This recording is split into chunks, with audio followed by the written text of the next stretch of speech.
हुकूमत है हिंदुस्तान पर। हजरत औरंगजेब आलमगीर ने इब्राहिम नामी शख्स को बनारस की धरती पर, उत्तर प्रदेश में बनारस की सरजमीन है, वहां का कोतवाल बनाकर भेजा। इब्राहिम जब कोतवाल बनकर आया, बनारस की धरती पर एक पंडित की बेटी रहती थी जिसका नाम शकुंतला देवी है। वो पंडित की बेटी शकुंतला देवी बड़ी खूबसूरत थी, बड़ी सुंदर थी। इब्राहिम कोतवाल ने उस पंडित की बेटी को देखा, इसका दिल आ गया। अब इब्राहिम कोतवाल ने कहा, ओ शकुंतला, तू मेरे महल की रानी बन जा, मैं तुम्हें जिंदगी भर खुश रखूंगा, पलकों पे बैठा कर रखूंगा। हिंदू की बेटी, वो पंडित की बेटी शकुंतला देवी कहने लगी, ओ इब्राहिम कोतवाल, तू कैसी बातें करता है, तू ठहरा मुसलमान, मैं एक पंडित की बेटी, हम दोनों का निकाह कभी नहीं हो सकता है, हम दोनों की शादी कभी नहीं हो सकती है। जब इतना कहना था तो इब्राहिम कोतवाल ने कहा धमकी भरे अंदाज में, ओ शकुंतला, अगर तू खुशी व खुशी नहीं आएगी मेरे महल में तो हम तुम्हारी डोली को उठवा लेंगे, शादी के दिन तेरी डोली मेरे महल में आ जाएगी। इतना जब सुनती है शकुंतला घर जाती है, पंडित से सारी बातें कहती है। वो पंडित भी रोने लगा, शकुंतला भी रोने लगी। इतने में शकुंतला कहती है, बाबा आंसू को पोंछ लीजिए, बेटी वो बड़ा जालिम है, वो बड़ा जालिम कोतवाल है इब्राहिम कोतवाल। कहा के बाबा, हमने सुना है कि दिल्ली के सरजमीन पर एक इंसानियत का बादशाह रहा करता है, एक मानवता का बादशाह रहा करता है। मुझे यकीन है मैं उसके पास जाऊंगी फरियाद लेकर, कोई मेरी फरियाद सुने ना सुने, औरंगजेब आलमगीर मेरी फरियाद सुनकर मेरी मदद करने को जरूर आ जाएंगे। अल्लाहु समद। आप जानते हो वो बनारस की धरती से वो शकुंतला देवी मुगलिया सल्तनत का लिबास पहनती है, वो लिबास पहनकर मुगलिया सल्तनत का चेहरे पे दुपट्टा बांधती है और घोड़े पर सवार होकर दिल्ली पहुंचती है। दिल्ली जुमा का दिन था, उस दिन मस्जिद से जुमा पढ़कर हजरत औरंगजेब आलमगीर निकले। सीढ़ियों पे फरियादियों की लाइन लगी हुई थी। जब फरियादियों की लाइन लगी थी, एक एक की पर्ची को लेकर पढ़ रहे थे, फरियाद सुन रहे थे। हजरत औरंगजेब आलमगीर जब शकुंतला देवी का नंबर आया, उसकी पर्ची को लेते हैं और मुस्कुराते हैं, अपने कांधे से चादर को उतारते हैं और चादर शकुंतला देवी के बदन पे रख देते हैं और सर पे रख कर कहते हैं, बेटी शकुंतला, तेरा लिबास ये नहीं है जो पहन के तू आई है, बल्कि तेरा लिबास तो ये है, तू पर्दे में लिपट कर रहने वाली चीज है, तू किसी घर की इज्जत है, तू किसी घर की मोहब्बत है, तू किसी घर की रहमत है। ए बेटी शकुंतला, तू यहाँ नहीं, चली जा, तुझे इंसाफ दिलाने औरंगजेब आलमगीर बनारस जरूर जाएगा। इतना सुना शकुंतला ने घर आ गई। घर आकर अब डोली सज गई, शादी की तैयारी हो गई, शहनाई बज गई चारों तरफ। पंडित ने कहा, ओ बेटी, मैंने कहा था ना वो मुसलमान है, वो नहीं आने वाला है, कहाँ है तुझे बेटी कहने वाला। शकुंतला कहने लगी, बाबा हमें यकीन है जिस मोहब्बत से औरंगजेब आलमगीर ने हमें बेटी कहा है, उनको कभी झूठ नहीं बोल सकता। एक बार अपनी बेटी की इज्जत बचाने बनारस जरूर आएगा। अल्लाह इतना कहती है शकुंतला और रोने लगती है। उधर इब्राहिम कोतवाल अशरफिया लोगों में पैसे लुटा रहा था। इतने में देखा एक कंबल ओढ़ कर एक फकीर आया और हाथों को बढ़ाया और कहा, वो इब्राहिम कोतवाल, हमें भी चाहिए पैसे, हमें भी अशरफिया चाहिए। कहा, वो जमीन पे पड़ी है, ले लो। इब्राहिम कोतवाल से फकीर ने कहा, इब्राहिम कोतवाल, मैं आम फकीर नहीं हूँ, मैं जमीन से मिट्टी से पैसे उठाकर नहीं लूंगा, बल्कि हमें अगर पैसे देना है तो झोले से निकाल कर पैसे दो, थैले से निकाल कर पैसे दो, और हमारे हाथ में पैसे चाहिए। इब्राहिम कोतवाल मुस्कुराया और जेब में हाथ डाला, पैसे निकाल कर उस फकीर को देने के लिए हाथ बढ़ाया। उस कंबल ओढ़े फकीर ने इब्राहिम कोतवाल के हाथ को पकड़ा और घोड़े से खींचकर जमीन पे पटक दिया। चारों तरफ हंगामा हो गया कि एक फकीर ने, कंबल ओढ़े शख्स ने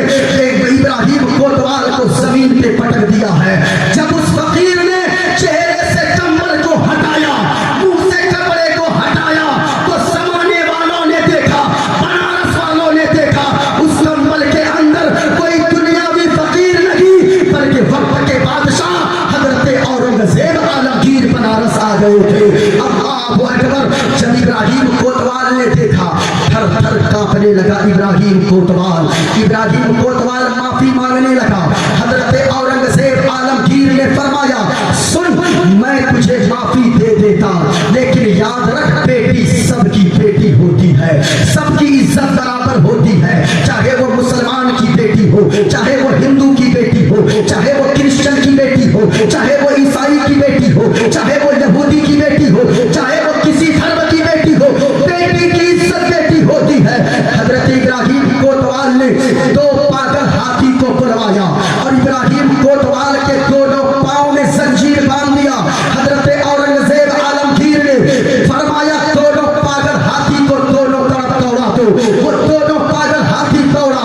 इब्राहिम कोतवाल को वो बनारस के चौराहे पर, बीच चौराहे पर फाड़ दिया हजरत औरंगजेब आलमगीर ने।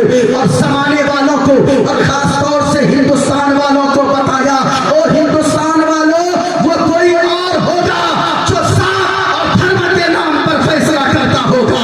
इब्राहिम और वो हजरत औरंगजेब आलमगीर वो है जिसने इब्राहिम कोतवाल को बनारस के चौराहे पर फाड़ कर बता दिया कि औरंगजेब आलमगीर सात धर्म देखकर फैसला नहीं करता। अगर फैसला करता है तो इंसानियत की बुनियाद पर फैसला करता है, अगर फैसला करता है तो मानवता की बुनियाद पर फैसला करता है। मैं कहना चाहूंगा लोगों, आप इस्लाम की खूबसूरती को समझो। इस्लाम पैगाम क्या देता है? इस्लाम तो ये बताता है, जानवर के साथ भी अच्छा सुलूक करो, जितनी भी मखलूक है अल्लाह की, सबों पे रहम किया करो। तुम अल्लाह के मखलूक पे दुनिया में रहम करोगे, अल्लाह कयामत के दिन तुझ पे रहम फरमाएगा। इसलिए रहम करो, रहम करो। आज एक भाई भाई को नहीं देखना चाहता, एक बहन बहन को नहीं देखना चाहती, एक पड़ोसी पड़ोसी को नहीं देखना चाहता। सुनो, मदीने वाले मुस्तफा का फरमान क्या है? मदीने वाले मुस्तफा ने फरमाया कि सुनो, अगर तुम चाहते हो कि सब पक्का मुसलमान बन जाओ, पक्का मुसलमान अगर बनना चाहते हो तो जो चीज अपने लिए पसंद करते हो वही अपने दूसरे भाई के लिए भी पसंद करो, और जो अपने लिए ना पसंद करते हो वही दूसरे भाई के लिए भी ना पसंद करो। मैं आपसे कहना चाहूंगा और मैं अपने बारे में भी कहना चाहूंगा कि खबरदार खबरदार, जो अपने लिए पसंद करते हो क्या दूसरों के लिए पसंद करते हो? नहीं करते हो। आप अगर सोचते हो मेरा बेटा डॉक्टर बन जाए, पड़ोसी के बेटे के बारे में तुमने कभी नहीं सोचा कि वो डॉक्टर बन जाए। तुम सोचते हो उसका बेटा शराबी हो जाए अच्छा होगा, उसका बेटा जुआरी हो जाए अच्छा होगा, उसका बेटा अय्याश हो जाए अच्छा होगा, उसकी बेटी भाग जाए अच्छा होगा, उसकी बीवी भाग जाए अच्छा होगा। मैं कहना चाहूंगा, आप उस वक्त तक पक्का मुसलमान नहीं हो सकते। मोहम्मद अरबी सल्लल्लाहु अलैहि वसल्लम ने फरमाया है, जब तक के जो चीज तू अपने लिए पसंद करता है दूसरे भाई के लिए भी पसंद करना होगा। जो अपने लिए ना पसंद करता है, हम कभी नहीं चाहते हमारी बीवी की तरफ कोई गलत निगाह से देखे, आप कभी नहीं चाहते आपकी बहन की तरफ कोई गलत निगाह से देखे, आप कभी नहीं चाहते आपके घर की इज्जत को कोई उछाले, आप कभी नहीं चाहते हो आपके घर में कोई ताक झांक करे। मैं आपसे कहना चाहूंगा, जैसा आप सोचते हो उसी तरह अगर आप किसी की बहन बेटियों को तकते हो तो उनको भी तो नापसंद होता होगा, उनको भी तो खराब लगता होगा। इसलिए आका ने फरमाया, जो अपने लिए नापसंद करते हो वही दूसरों के लिए नापसंद करो, जो अपने लिए पसंद करते हो वही दूसरों के लिए पसंद करो। अल्लाह की कसम, सबसे पक्का मुसलमान बन जाओगे। अल्लाहु अकबर। है कोई मजहब दुनिया में जो इतना अच्छा पैगाम देता हो जानवरों के साथ, इंसानों के साथ? जानवर के बारे में मैं और कह दूं, अभी गर्मी का वक्त है, इस्लाम ये पैगाम देता है, आपके घर के ऊपर में छत है या डाली है, जो कुछ भी है, या वो एल्बिस्टर आपने डाल के रखा है, उसके ऊपर में आप एक कटोरे में पानी ले लें, थोड़ा सा दाना ले लें, वो पानी वाला कटोरा और थोड़ा सा खाने की कोई थोड़ी सी चीज लेकर आप उस ऊपर में छत पे रख दें, कोई परिंदा आएगा, कोई पक्षी आएगी और वो प्यास की वजह से भटक रही होगी। कितने पक्षियों को हमने गर्मी में मरते हुए देखा है, आपने भी देखा होगा। ये इस्लाम का पैगाम है कि उस पक्षी के लिए थोड़ा सा दाना और थोड़ा सा पानी रख दो। कोई प्यासा पक्षी अगर आकर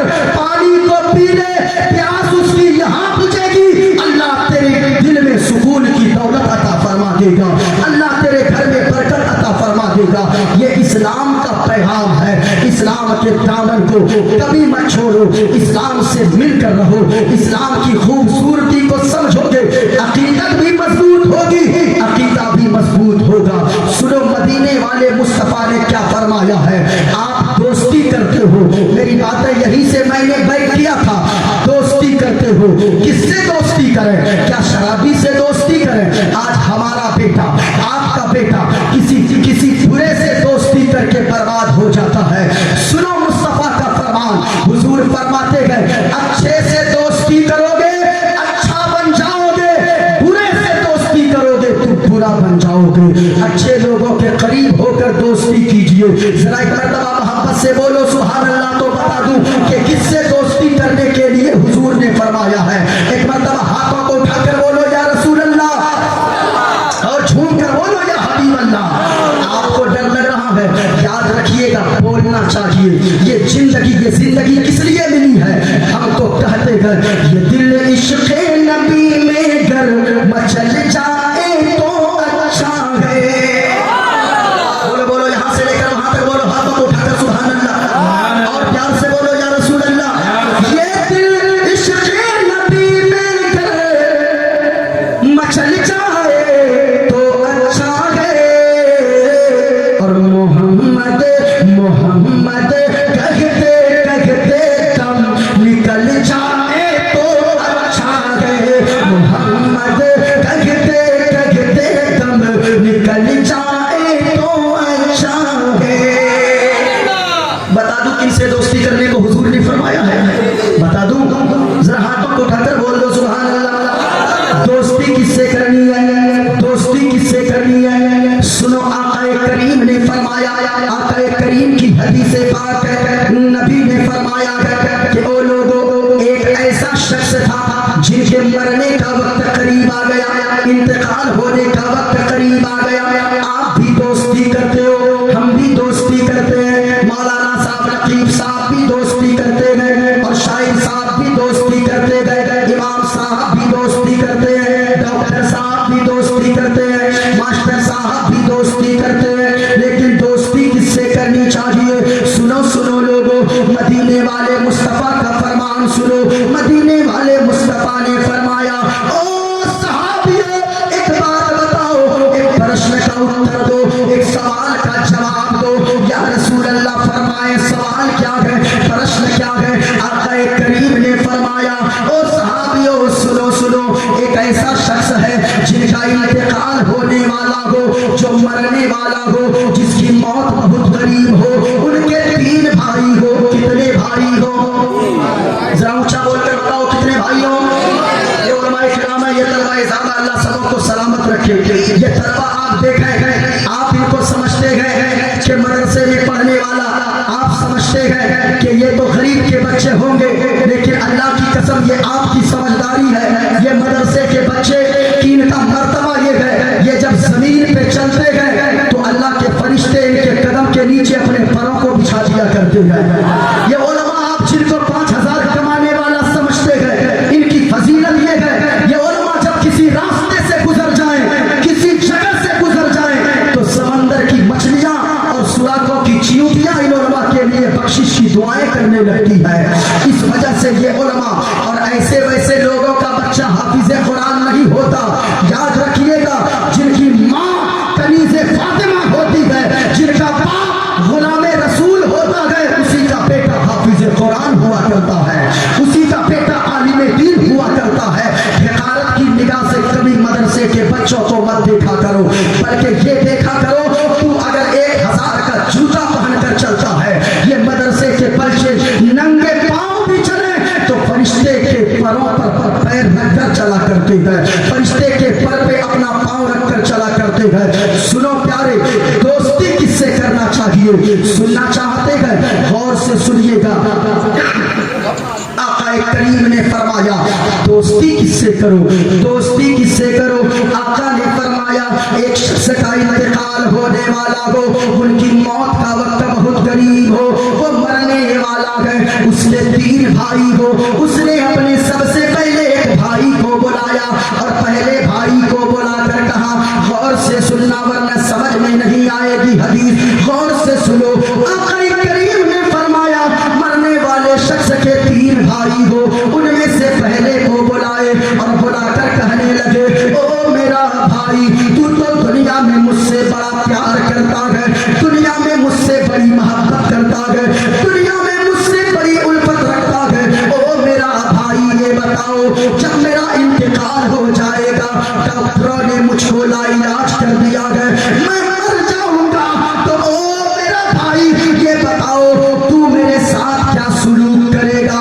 पहले भाई ने जवाब दिया कि सुनो सुनो मेरा भाई, जब तक आप दुनिया में जिंदा हो तब तक आपसे मेरा रिश्ता है, तब तक आपसे मैं मोहब्बत करता हूँ। जब आपका इंतकाल हो जाएगा, आपका रास्ता अलग होगा, मेरा रास्ता अलग होगा, आपको लोग कब्रिस्तान लेकर जाएंगे और मैं दूसरी तरफ जाऊंगा। अल्लाह अकबर। इतना जब कहा, हुजूर ने फरमाया, ओ सहाबियों, ये बताओ ऐसे भाई से कैसा रिश्ता रखना चाहिए, कैसा ताल्लुक रखना चाहिए? सहाबा अर्ज करने लगे, या रसूल अल्लाह, ऐसा कोई भाई जालिम होगा जो ये कहता है जब तक जिंदा है, सांसें चल रही है, तब तक वो साथ है, जब इंतकाल हो जाएगा ये अलग जाएगा, वो दूसरी तरफ चला जाएगा।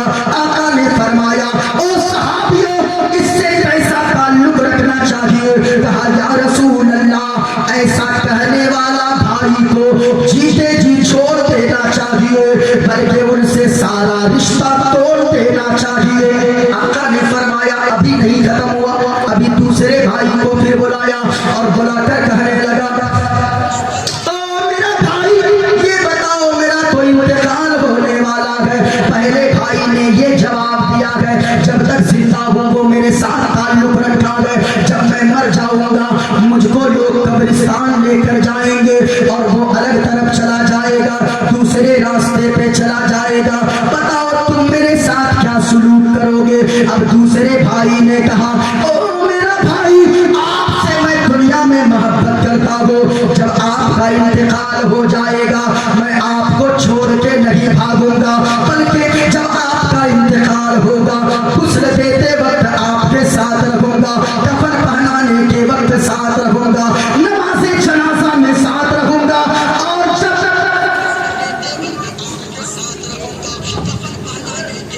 सारी बातें कलाम भाई आप ही कर रहे हैं, भाई आप ही ने मना कर दिया है, फिर आप ही कह रहे हैं कि वेद पढ़िए, सारी बातें आप करेंगे तो फिर कैसे होगा? हम लोग भी कर रहे हैं। अच्छा, आप लोग भी कर रहे हैं? नहीं, मुझको देखकर मुझको बांध दिया है ये कलाम भाई ने, जब से आया हूँ मैं कहा, हजरत ये नहीं बोलना है, हजरत वो नहीं बोलना है। मैंने कहा हो सकता है कमेटी वालों का हुक्म, चले कोई बात नहीं है, ये इनकी मोहब्बत थी, ये बड़ी मोहब्बत से रोजाना तकरीबन हर 1-2 दिन में मुझको फोन करते रहे। अल्लाह सलामत रखे सबों को।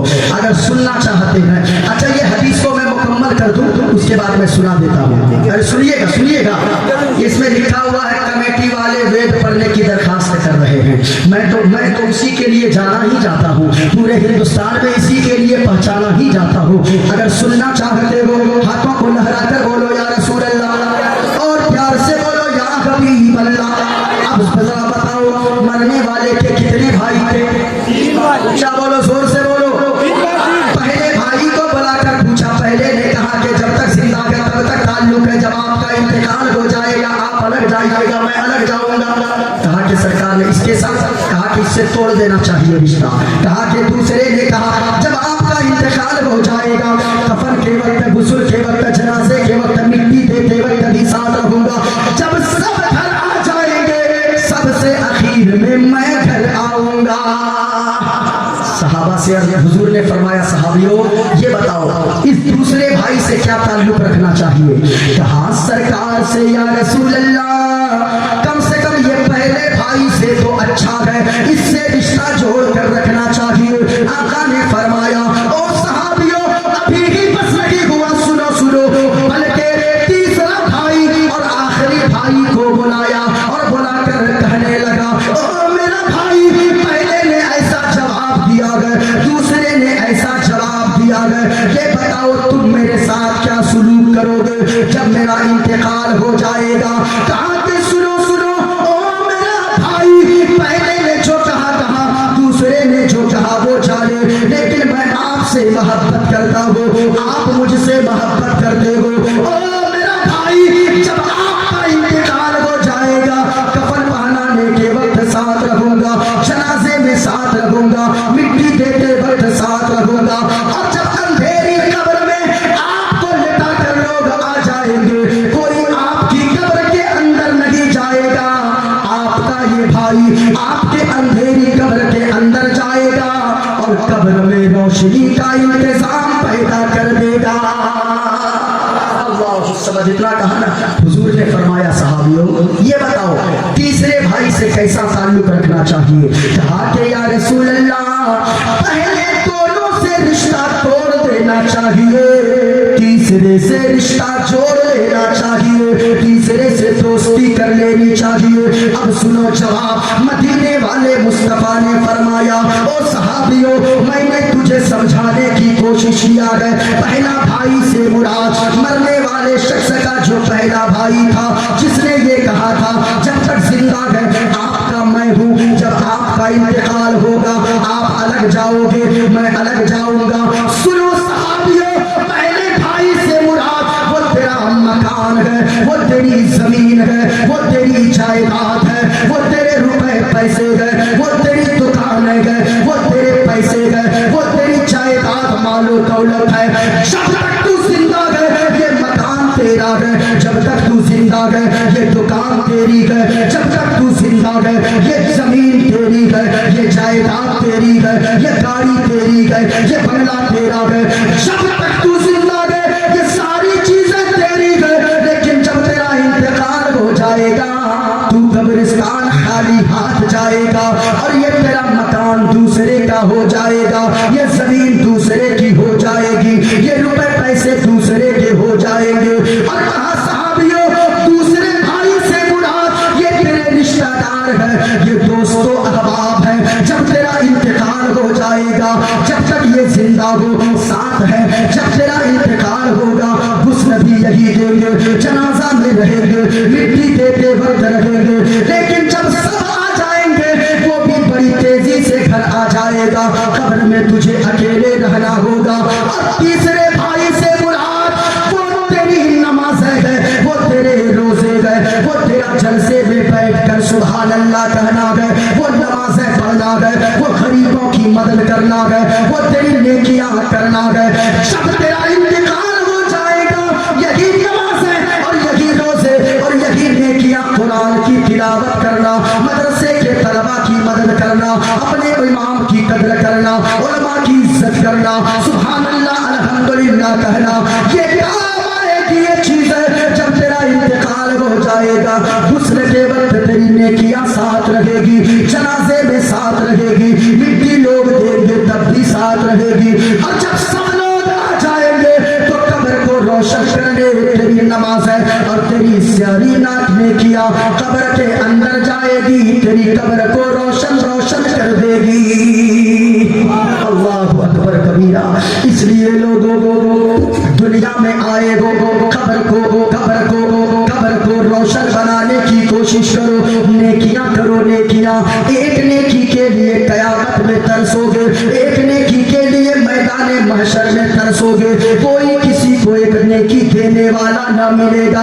यहाँ नेकियां करो, यहाँ नेकियां करोगे तो अल्लाह का खौफ दिल में पैदा होगा, अल्लाह का खौफ दिल में पैदा हो जाए, अल्लाह ताला तेरे सारे गुनाहों को माफ फरमा देगा। आज ही अपने रब को मना लो, जिंदगी का भरोसा नहीं है।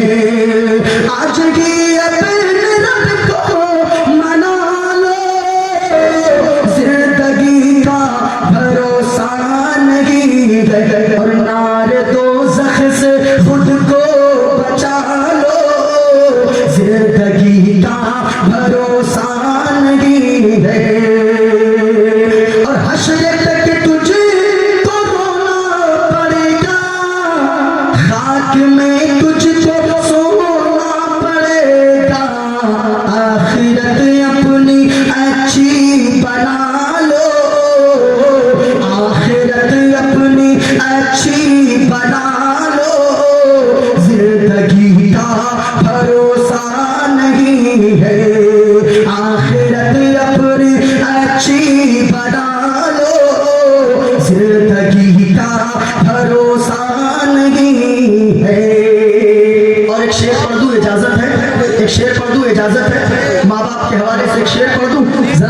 दोनों लहरा कर बोलो या रसूल अल्लाह, और प्यार से बोलो या हबीब अल्लाह। एक शेर और मैं पढ़ देता हूँ और गौर से सुनना लोगों।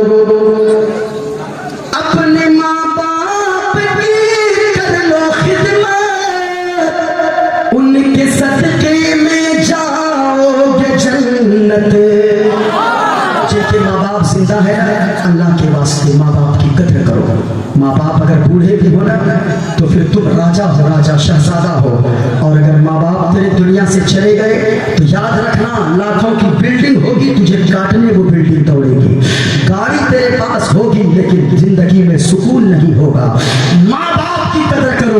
बड़ी शर्म की बात होती है जब एक बेटा बाप से झुंझला के बात करता है, जब एक बेटी माँ से झुंझला के बात करती है। सुनो सुनो, माँ बाप की कदर कर लो, माँ बाप को राजी कर लो। अगर माँ बाप तेरे नाराज है तो जलसे में आना बेकार है। माँ बाप तेरे नाराज है तो याद रखना मस्जिद जाना भी बेकार है, मदरसा जाना बेकार है। माँ बाप की कदर कर लो, माँ बाप की इज्जत कर लो। माँ बाप को अगर तुमने राजी कर लिया, आज तेरी माँ अगर तुझसे कहती है तू कहाँ जा रहा है, तू उससे झुंझला के बात करता है, लेकिन याद रखना ये तेरी माँ जब तक जिंदा है तब तक तेरा ख्याल रखती है, तब तक तुझे टोकने वाली घर में मौजूद है।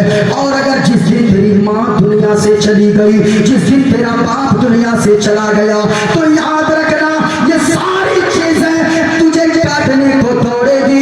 अगर माँ बाप राजी हो गए तो मदीने वाले मुस्तफा राजी हो जाएंगे, और अगर हुजूर राजी हो गए तो समझ लेना परवरदिगारे आलम भी तुमसे राजी हो जाएगा।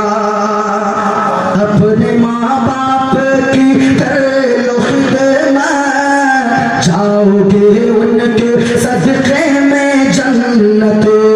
अपने माँ बाप की कर लो खिदमत, जाओगे उनके सदके में जन्नत। और ए नसीम अपनी किस्मत जगा लो, दोस्तों अपनी किस्मत जगा लो। जिंदगी का भरोसा नहीं है, दोस्तों अपनी किस्मत जगा लो। जिंदगी का भरोसा नहीं है। बुराई नहीं करनी है, गुनाह नहीं करना है, नमाज की पाबंदी करो, रोजे की पाबंदी करो, माँ बाप की कदर करो। जलसा सुनने का यही मतलब होता है। याद रखना लोगों, कुछ लोग शराब पीते हो, जिसको बंगाल में जिसे मौत मौत बोला जाता है, मौत खाने वालों और शराब पीने वालों, तू शराब पीता है। मौलाना अगर बयान करते हैं तू कहता है ये मौलाना की बातें है, ये मौलाना समझाता है, इनका काम समझाना है, अमल करना ना करना ये मेरा काम है। याद रखना अगर तू आज शराब पीता है, कोई अगर हमारा नौजवान मौत खाता है तो याद रख लेना तू क्या समझता है, तू शराब पी लेगा तेरी जिंदगी में खुशहाली आ जाएगी। नहीं नहीं प्यारे, तेरी जिंदगी में खुशहाली नहीं आएगी, बल्कि मैं तो कहता हूँ मेरी बातों को सुनकर अगर शराब न छोड़े हो, एक पैगाम देकर जाना चाहूंगा।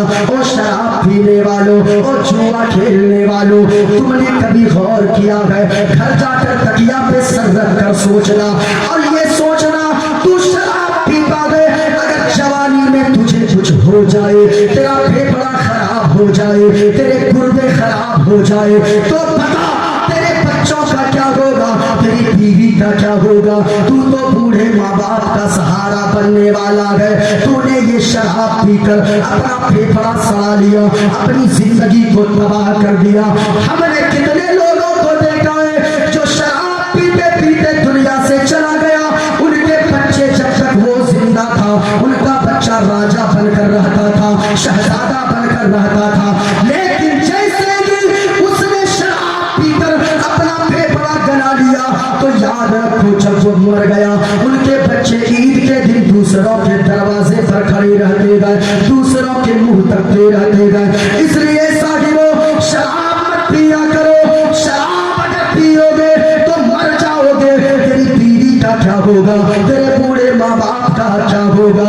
नमाज पढ़ो, नमाज की पाबंदी कर लोगे, नमाज पढ़ते जाओगे, अगर कम कमाओगे। आज लोग ताबीज लेने दौड़ते गए, लोग कहते गए दुआ कीजिए पीर साहब, दुआ कीजिए मुफ्ती साहब, दुआ कीजिए मौलाना साहब कि हमारे घर में बरकत नहीं होती है। मैं कहना चाहूंगा तू एक ताबीज नहीं 1000 ताबीज लटका दे, और अगर घर में नमाजी कोई रहता है तो अल्लाह की कसम घर में बरकत नहीं होगी। इसलिए ताबीज लटकाने से पहले शौहर भी नमाजी बन जाओ, बीवी भी नमाजी बन जाए, माँ भी नमाजी बन जाए, बेटी भी नमाजी बन जाए, सब नमाजी बन जाए, घर के लोग नमाज पढ़ते जाएंगे। अगर झोपड़ी में रहोगे नमाज पढ़ते जाओगे, उसी झोपड़ी में अल्लाह सुकून की दौलत अता फरमा देगा। इस वजह से नमाज की पाबंदी करो। अगर आपने नमाज नहीं पढ़ी तो सारी चीजें आपकी बेकार है। 12 बज गए हैं, सिर्फ 5 मिनट बाकी है 12 बजने में। मेरा वक्त 10:30 से 11:30 बजे तक था, लेकिन मैंने 12 बजे तक तकरीर कर दिया है। और मैंने जो बातें की हैं आपसे सिर्फ इसलिए किया है ताकि आप यहाँ रहो तो भी मुस्तफ़ा का आशिक बनकर रहो। अगर नमाज नहीं पढ़ते हो ये जलसे में आपका आना बेकार है। नमाज की पाबंदी करो। सबसे अफजल इबादत अगर कोई है तो वो नमाज है। नमाज पढ़ो, रोजा रखो, हज करो। अगर अल्लाह ने साहिब इस्तिताअत बनाया है, अगर अल्लाह ने दौलत दिया है, ताकत दिया है, खुशहाल बनाया है, हज करो, नमाज की पाबंदी करो, रोजे रखो, कुरान की तिलावत करते रहो। जो भी मुसीबतें आती है वो तेरे करतूत की वजह से आती है। कभी देखो तो कितने लोग दुनिया में आए चले गए, कोई याद नहीं करता। मखदूम अलाउल हक पंडवी का रोजा आपके बगल में है, पीराने पीर जिसे कहते हैं उनका रोजा आपके बगल में है। आप गरीब नवाज के रोजे को देखते हो, क्यों उनका नाम अभी तक जिंदा है? कभी सोचने की कोशिश किया है? जो अपने लिए जीता है वो मरता है तो मिटा दिया जाता है। जो अल्लाह के लिए जीता है और जो रसूलुल्लाह के लिए जीता है वो मरता है तो मिटाया नहीं जाता है। कयामत तक लोगों के सीनों में उनका नाम को बाकी रख दिया जाता है, लोगों के सीने में उनके नाम को जिंदा रख दिया जाता है। किसी मजार पे जाओ तो उनके मजार पे जाकर देखा करो, या अल्लाह ये भी तो तेरा बंदा है, मैं भी तेरा बंदा हूँ। इनके गए हुए 800 साल गुजर गए मेरे मौला, इनका नाम अभी तक लोगों के दिलों में जिंदा है। आपका बाप दुनिया से गया 20 साल नहीं हुआ, कोई याद नहीं करता। 30 साल नहीं हुआ, कोई याद नहीं करता।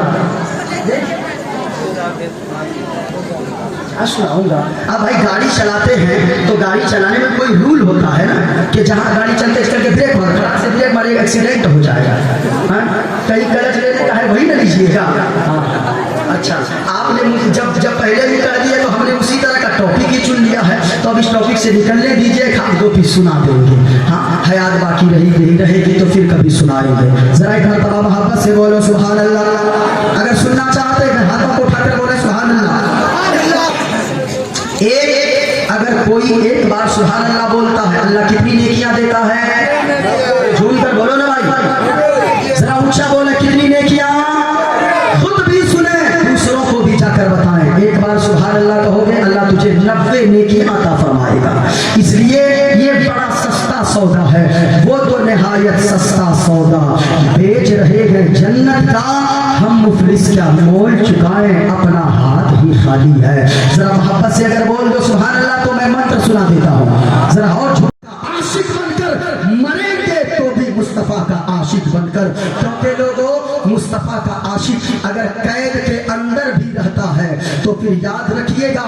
और मैं तो कहना चाहूंगा, फख्र की बात है, कोई शराब पी खाकर जेल जाता है, कोई मर्डर करके जेल जाता है, कोई गालियां देकर जेल जाता है, कोई गुस्ताखी करके जेल जाता है, कोई चोरी करके जेल जाता है, लेकिन नबी का आशिक अगर जेल जाता है तो मुस्तफा के इश्क में जेल जाता है। और अंदर भी होता है तो यही कहता है, आशिक मुस्तफा बन के देखो, सारी दुनिया में इज्जत मिलेगी। मोहब्बत से सुभान अल्लाह। आशिक़ी मुस्तफ़ा पर के देखो सारी दुनिया में इज्जत मिलेगी। और मेरा दावा है रोज़े क़यामत उनके सदक़े में जन्नत मिलेगी। मेरा दावा है रोज़े क़यामत उनके सदक़े